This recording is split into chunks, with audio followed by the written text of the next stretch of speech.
એ પ્રિન્સી, હજી તું જાગી નથી. જાગી જા મારી દીકરી, જાગી જા. તને ખબર છે ઘરમાં શું થયું છે?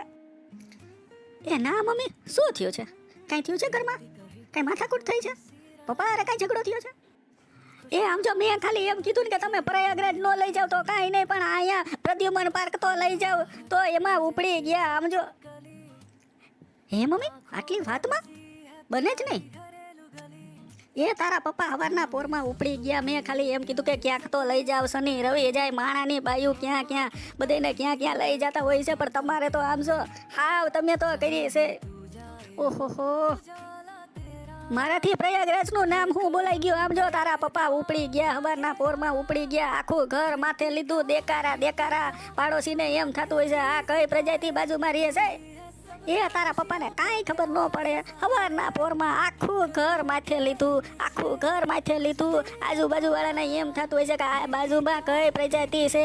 બધાને એમ થતું હોય છે બાજુમાં તો આ કોણ આવી ગયું છે. હવારના પોરમાં ચા પીતા હોય માણસો, ભજન ગાતા હોય ને આના રેડિયો ચાલુ કરી દે તો આખા પ્લેટમાં સમજાય. આમ જો એ પ્રિન્સુડી, કાંઈક સમજો કાંઈક. એ મમ્મી તમને ખબર છે ને પપ્પાનો સ્વભાવ તો એવો જ છે, તો પછી આપણે શાંતિ રખાય. એ શાંતિ કેટલીક શાંતિ હોય. તુંય કે શાંતિ રાખ, તારા પપ્પાય કહે છે શાંતિ રાખ, તો મારે શું કરવાનું? આમાં શું કરવાનું મને ઈ કે પ્રિન્સુડી?